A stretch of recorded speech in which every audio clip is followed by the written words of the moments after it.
And so as we continue our study through the book of Acts, we have reached chapter 24. And as we talked about at the end of chapter 23, Paul has been arrested and he is kind of getting taken all over the place, and he has ended up in a particular place where he's finally going to actually kind of stand trial. Okay?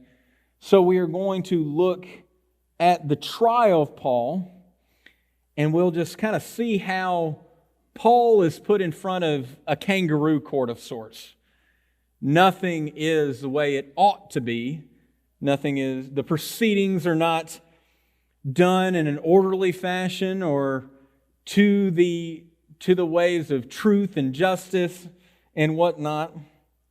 And as we prepare to look at the proceedings of this particular court in Acts chapter 24, we could, of course, talk about the actions, the decisions and whatnot of a particular court in our land here recently. That's a hot button topic. But actually what I want us to talk about before we get started is what people might think is an even more powerful court in our land, and that is the court of public opinion. You know, of course, we have a foundational truth within our American court system, at least it's supposed to be this way, that someone is innocent until proven guilty, right? And of course, as you know, with the court of public opinion, it almost operates on the exact opposite principle. Decisions are already made before any sides of the case are heard. And a lot of times, even when someone has gone through our American court system and the decision has been reached, the court of public opinion doesn't necessarily always agree. Someone who has already been found guilty, lost the court of public opinion, and is going to be guilty forever. This is the thing. I don't have to go through individual cases, but I'm sure you can think of in your mind cases where this has been what happened. No matter what the decision was, what the courts decided was right or wrong, the court of public opinion probably had the opposite opinion, and that's the one that prevails through society. Today, each and every one of us, as Christians, are subject to the court of public opinion in a way. Once someone has been, in our culture today, has been outed as a Christian, there are very many things that they have automatically been assumed guilty of. They've been guilty of being a bigot, a hater of all manner of marginalized people groups, a self-righteous hypocrite, an idiot that denies all science and logic or critical thinking. That is the judgment that has been passed on you from the word go, before you've had a chance to state your case or the case of the God you serve. So how should we stand in the midst of this judgment? Right off the bat, we can talk about J.C. Ryle. He had an opinion on this particular case. Anglican Bishop R.C. Ryle that lived from 1816 to 1900. He gives his opinion on the matter here on the quote that is on your notes there. We must give up the vain idea of trying to please everybody. That is impossible, and the attempt is a mere waste of time. We must be content to walk in Christ's steps and let the world say what it likes. I don't know about you, but I'm pretty challenged by this quote because me personally, I'm kind of a people pleaser. I can't stand the thought that someone doesn't like me. I can't stand the thought that some action that I've taken has upset someone or that someone does not think positively of me or a decision I've made or something I've taught or something like that. I really struggle with that. But I have to remind myself over and over again that it is not the opinions of others that matters. It is the opinion of God. It is imperative that we stay faithful to the truth that we see in God's Word and we see exemplified in the life of Christ. Now, does this mean that J.C. Ryle and myself this morning are telling you to go forth and be a jerk all you want to for no care as to what the world thinks of you in the name of Christ? Not at all. The way that we interact with the lost, with compassion and love, still matters. It is still the way that Christ would have us live, but ultimately the only judgment that matters is the judgment of Christ, not the judgment of this world. So, let's get into our text. Let's look at how Paul gives us an incredible example of how to withstand this judgment from the world. Start with verse 1, and we're going to read through verse 9, and then we're going to talk about it. And after 5 days, the high priest Ananias came down with some elders and a spokesman, one Tertullus. They laid before the governor their case against Paul, and when he had been summoned, Tertullus began to accuse him, saying, Since through you we enjoy much peace, and since by your foresight, most excellent Felix, reforms are being made for this nation. In every way and everywhere we accept this with all gratitude. But to detain you no further, I beg you in your kindness to hear us briefly. For we have found this man a plague, one who stirs up riots among the Jews throughout the world and is a ringleader of the sect of the Nazarenes. He even tried to profane the temple, but we seized him. By examining him yourself, you will be able to find out from him about everything which we accuse him. And the Jews also joined in the charge, affirming all these things were so. So our first point today is to withstand the judgment of this world, you will need to stand firm in the truth of Christ. It is obvious from the very beginning of this trial that one side has very little respect for the truth. You'll find in the case of Paul and in the court of public opinion today, the judgment of the world is not concerned with the truth. It's not concerned with the facts, the evidence, or even what is right. The judgment of this world is concerned with feelings, emotions, ulterior motives, and simply what makes them feel better. So if you look at the, we're going to call it, this is the prosecution, okay? In the trial of Paul, let's look at how the prosecution refers to Felix, the governor of this area, the Roman governor, which he was the one who actually took over this position after Pontius Pilate. We have Felix here. If we look at verses 2 and 3, this is how the prosecution refers to Felix. And when he had been summoned, Tertullus began to accuse him, saying, Since through you, Felix, we enjoy much peace, and since by your foresight, most excellent Felix, reforms are being made for this nation, and in every way and everywhere we accept this with gratitude. But to detain you no further, I beg you in your kindness to hear us briefly. Now, let's look at what an actual Roman historian, how he describes Felix.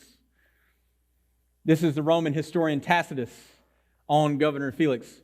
And with all manner of cruelty and lust, he exercised royal function in the spirit of a slave.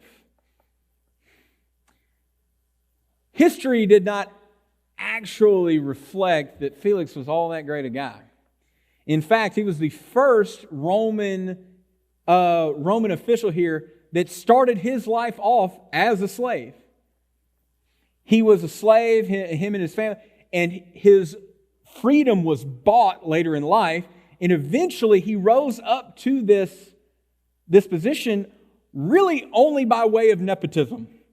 His brother had become actually quite familiar and friendly with the emperor of Rome at the time, and his brother managed to get him this position as the governor of this area.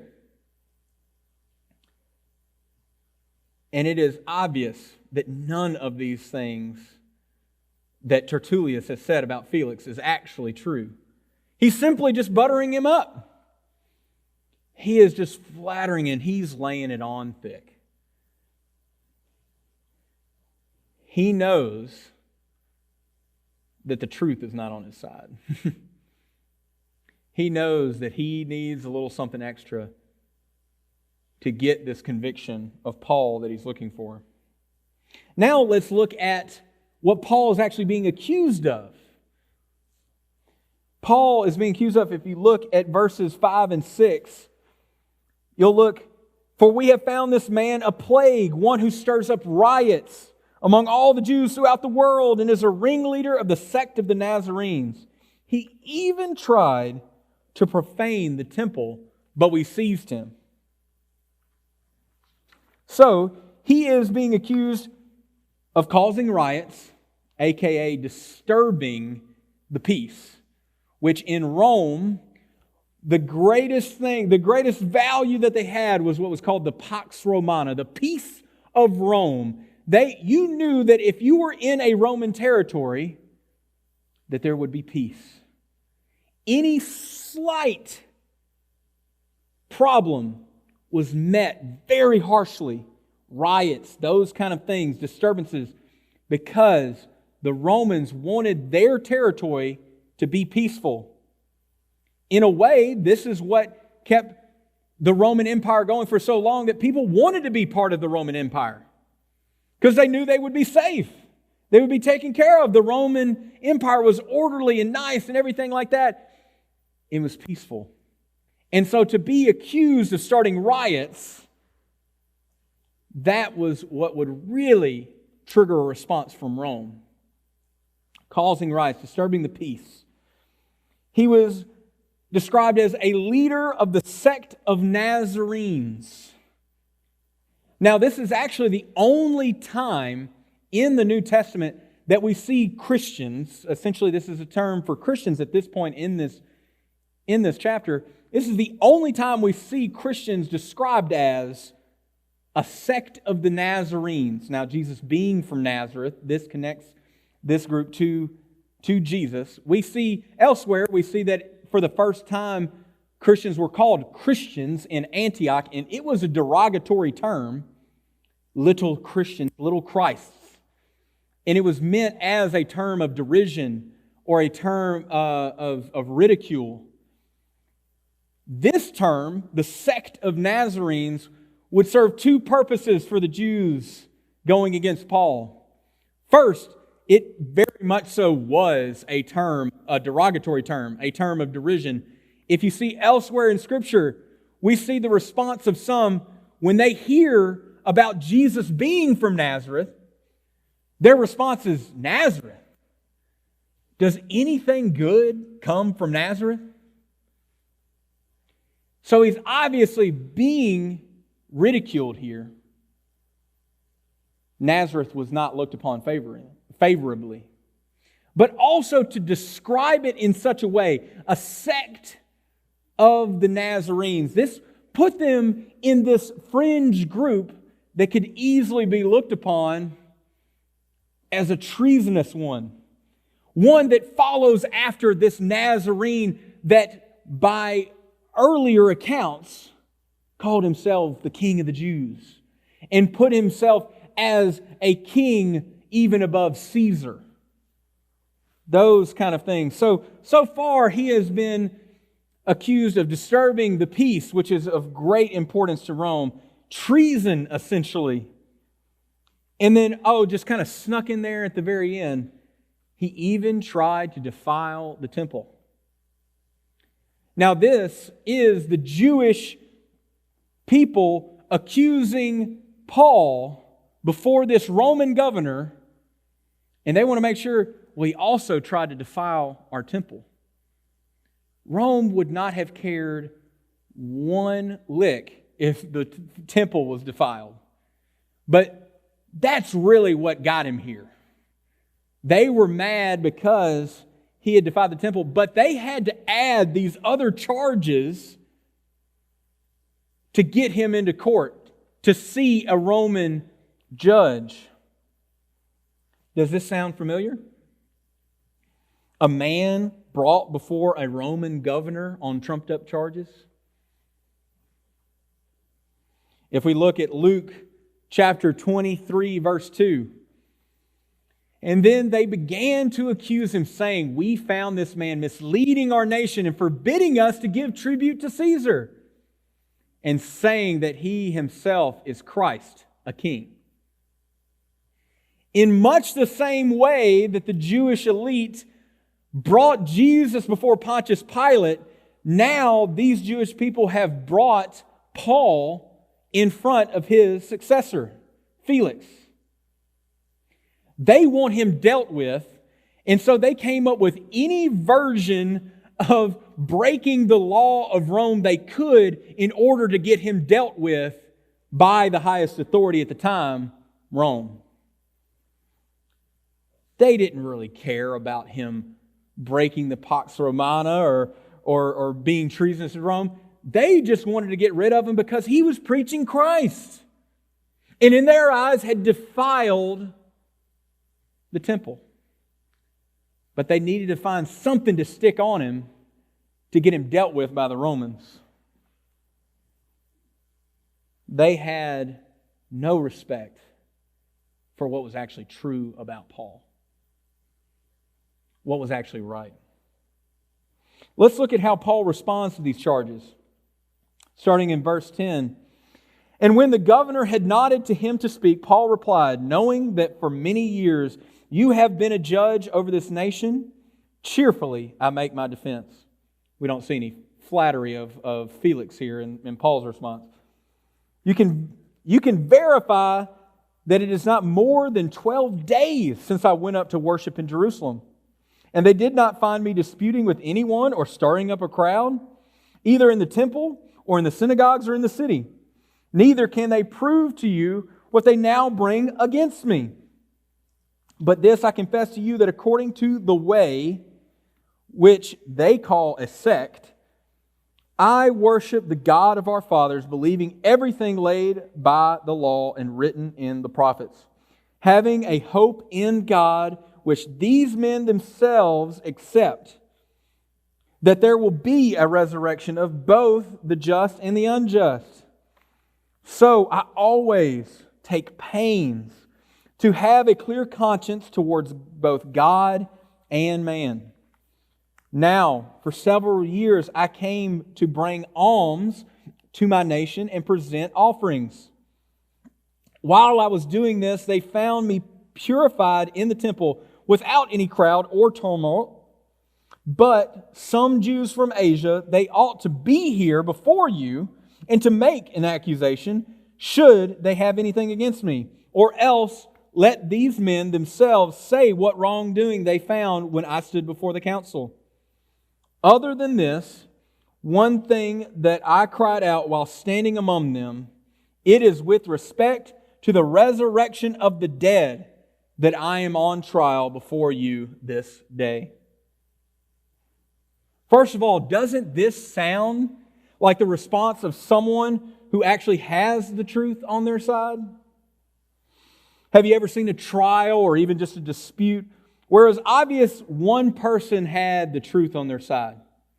They could respond calmly, orderly, without vamping and doing all these things, while the other side is just floundering, resorting to lies and the flattery that we see from the Jewish accusations above. But Paul can sit there with confidence without the need for the flattery and all of those things.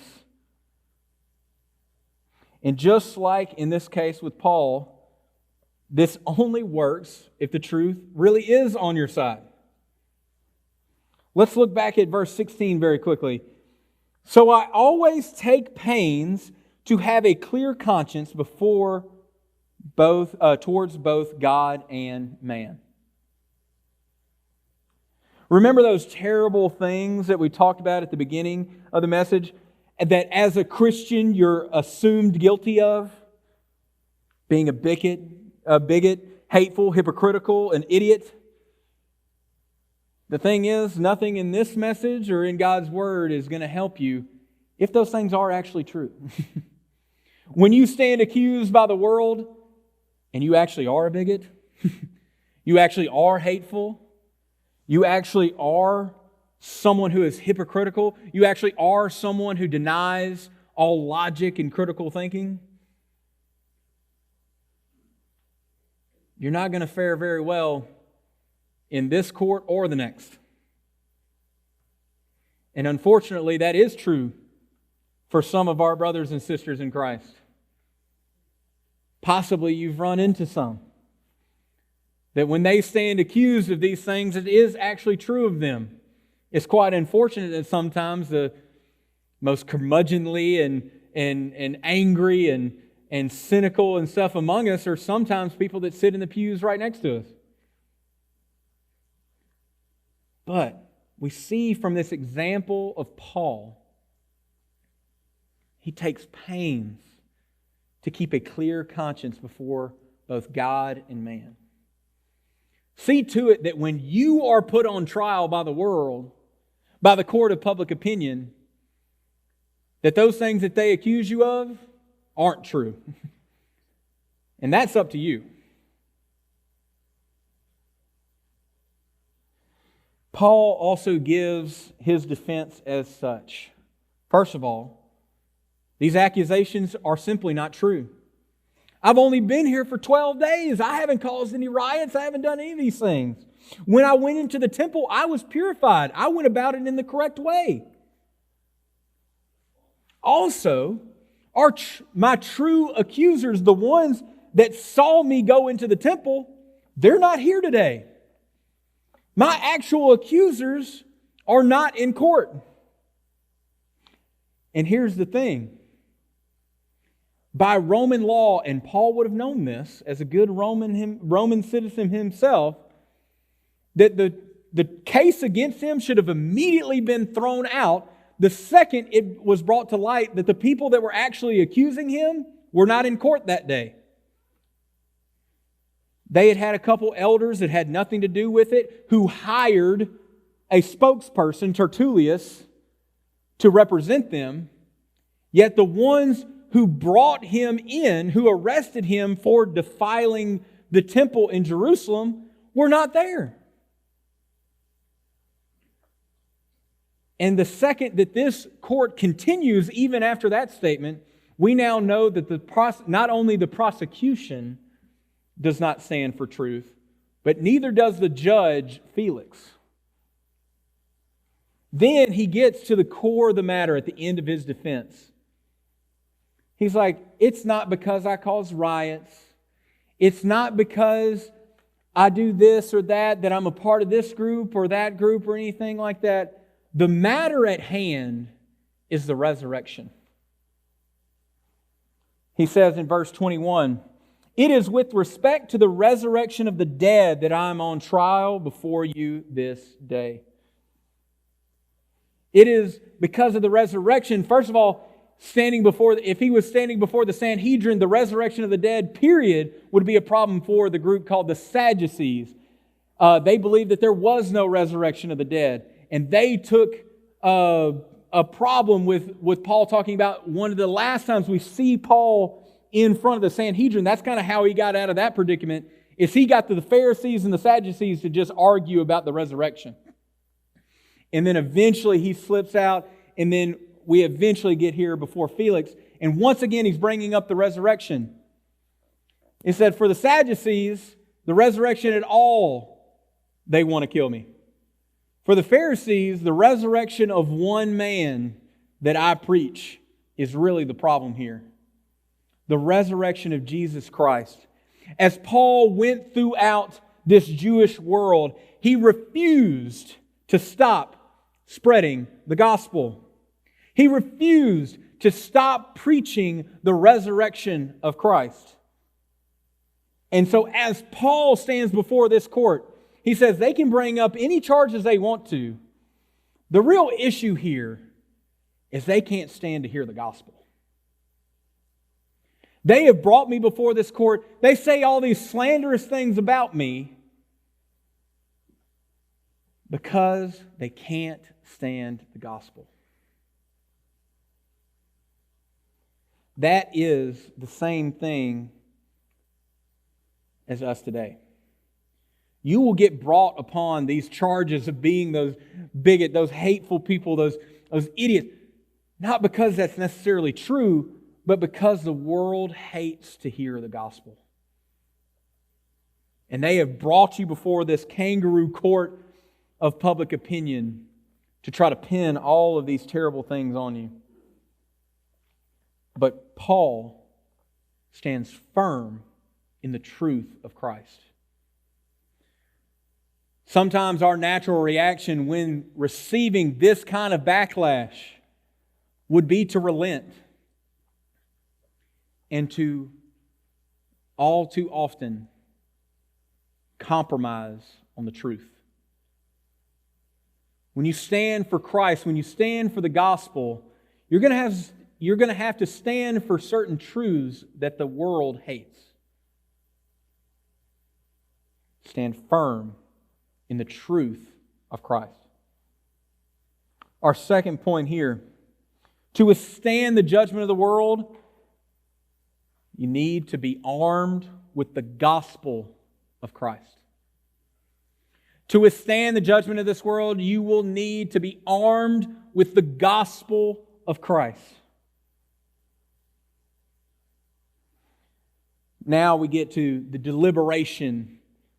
We've heard the prosecution. We've heard the defense. Here's the deliberation. But Felix, having a rather accurate knowledge of the way, that being Christians and the gospel, Christ and all that went along with them, the disciples, put them off, saying, when Lysias, the tribute, comes down, I will decide your case. He's pushing it off. And when he gave orders to the centurion that he should be kept in custody, but have some liberty, that none of his friends should be prevented from attending to his needs, after some days, Felix came with his wife, Drusilla, who was Jewish, and he sent for Paul and heard him speak about faith in Christ Jesus. And as he reasoned about righteousness and self-control in the coming judgment, Felix was alarmed and said, go away for the present. When I get an opportunity, I will summon you. And at the same time, he hoped that money would be given him by Paul. So he sent for him often and conversed with him. When 2 years had elapsed, Felix was succeeded by Porcius Festus, and desiring to do the Jews a favor, Felix left Paul in prison. Like I said, one could see this part of the passage as the final deliberation for Paul's case. And as it has already been determined, this entire court, including its judge, is not operating under the truth, righteousness, or even according to Roman law. we see Felix, the judge here, string Paul along for 2 years. That's a little snippet that happens right there. And after 2 years had elapsed, he was under house arrest. He was given some liberties. People could come and visit him. He could be given food. He could do all those things.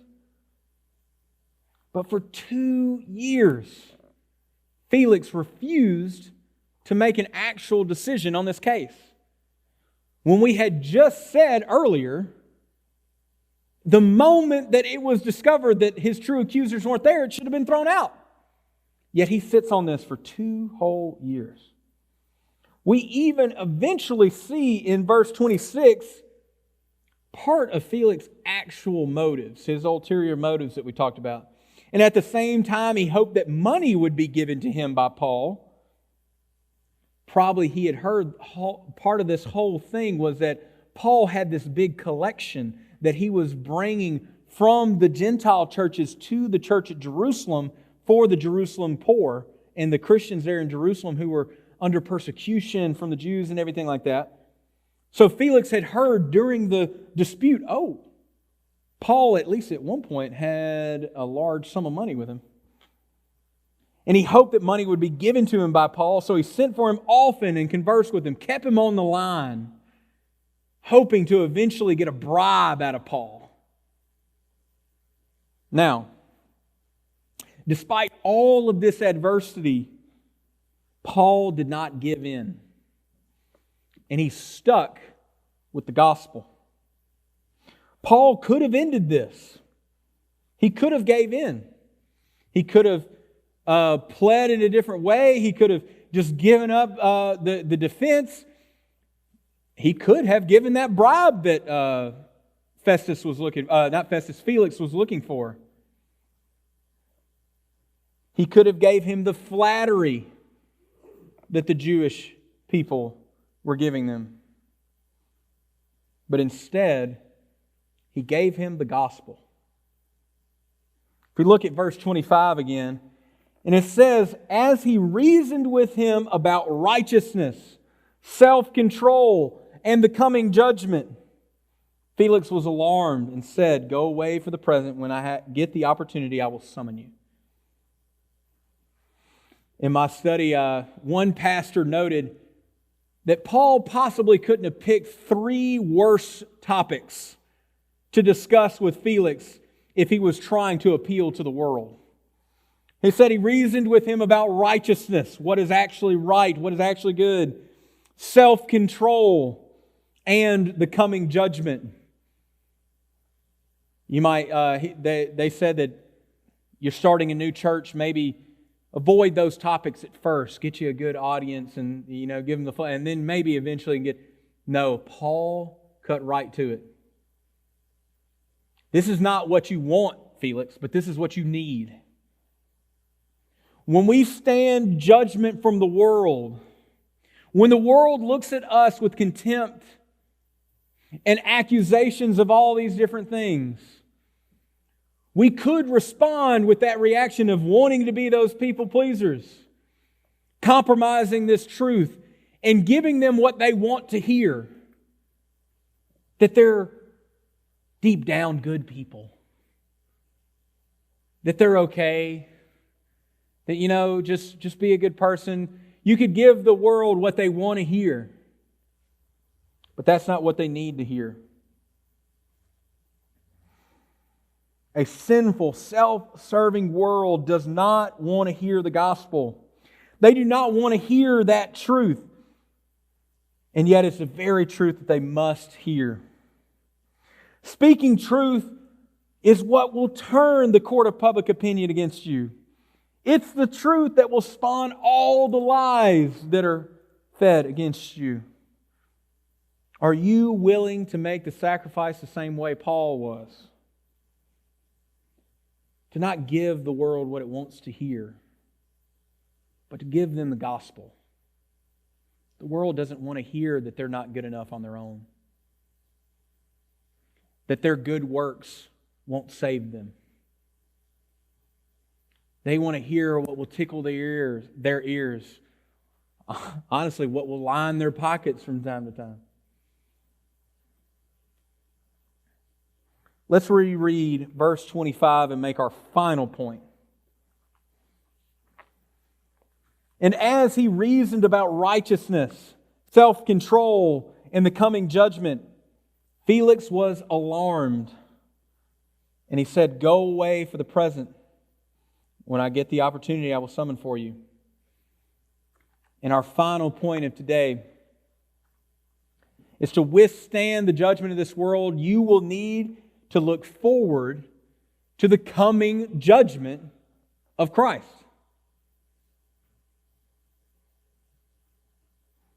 So if we look at verse 25 again, it said he reasoned with him about righteousness, self-control, and the coming judgment. He was not talking about the coming judgment that Felix would eventually bring. He was talking about the coming judgment of Christ. The one judgment that truly mattered. If we look at Hebrews 9, verses 27 through 28, it says, "And just as it is appointed for man to die once, and after that comes judgment, so Christ, having been offered once to bear the sins of many, will appear a second time, not to deal with sin, but to save those who are eagerly waiting for Him." Hebrews tells us that it is appointed once for man to die, and then comes judgment. That's for everyone. That judgment looks quite differently for those who do not know Christ and for those who do know Christ. Endurance through the judgment that you will receive here in this life from the world, the endurance needed to endure that can be found in the hope of the coming judgment of Christ in the next. If you look back at that Hebrews passage, it says when the coming judgment comes, Jesus is coming back, and a second time, He's not coming to deal with sin, but to save those who are eagerly waiting for Him. As we wait on that coming judgment, are you filled with the fear of the judgment that comes from Christ? Or are you one of those that's going to be eagerly waiting for that day to come? The one whose the coming judgment of Christ means salvation. That is the time of ultimate salvation where everything will be made right. Everything will be made new. And you will be saved. While you may be chewed up and spit out by the court of public opinion, you can still be one of those who are eagerly waiting for Him. One who the final judgment means salvation. Are you willing to sacrifice coming out unfavorably in this court of public opinion here in this life for the hope of coming out favorably in the court of God's judgment? Or will you fold?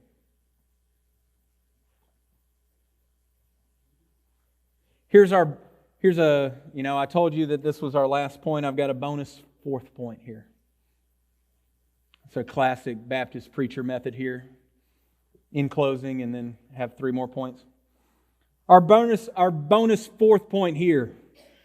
Let's read verse 25 once more. "And as he reasoned about righteousness and self-control and the coming judgment, Felix was alarmed." If you look at the Greek, it's even a little bit stronger than that. He was afraid. He trembled, it says. And he said, "Go away for the present. When I get an opportunity, I will summon you." So how did Felix respond when he heard the gospel? He responded in fear. I think that he knew it was true. And he knew that he was not right with God. But what did he do? He said, "Go away for now. When I get the opportunity, I will send for you again."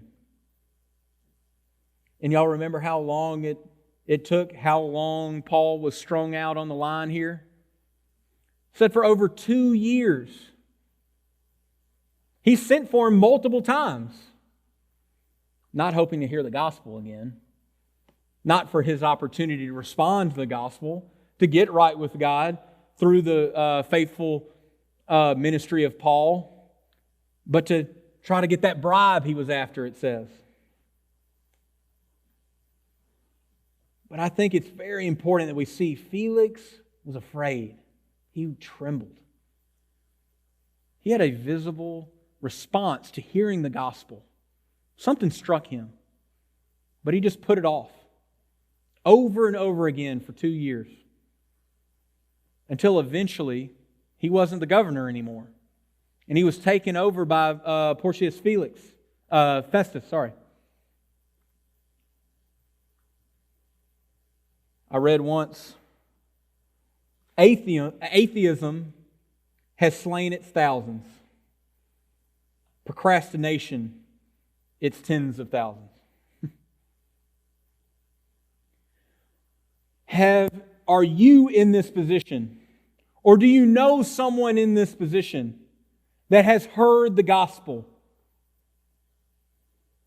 Has seen, at least to some extent, that it's true. And that the only way to be right with God is faith in Jesus Christ. Yet you just pushed it off. I'll get to it eventually. Eventually I'll get right with God. I'll clean my act up and then I'll start going to church. Have you ever heard that from one of your friends? You know, let me get my stuff straight. I definitely need to get back into church. You know, I went as a kid. My family made me go, but I haven't really done it as an adult, maybe. I'll eventually, I'll get to that. I'll get back into church. I'll get my life right. I'll settle down. And that day never comes. And unfortunately, you have to attend a funeral of someone who never actually made that decision to respond to the gospel. Maybe that's you this morning. Maybe you've heard the gospel over and over and over again. Maybe you've been in church since you were a child, and you've heard the gospel 100 times by 100 different preachers. But you have never actually made that decision. You have kept pushing it off. Eventually, one day, I'll get right with God. Brother, sister, I implore you this morning, do not push this off. Do not push off the most important decision ever to be made in this life. The gospel is true. Jesus is who He said He was. He did what the Bible said He did. He was sent from heaven, lived a perfect life, died on the cross for your sin. And the only way for you to be right with God is to believe that that very thing is true. To put the faith of your salvation in Jesus' hands, not in your own. To admit that you are a sinner in need of a Savior, and that Jesus is that Savior. And commit your life to Him. Don't put that off until tomorrow.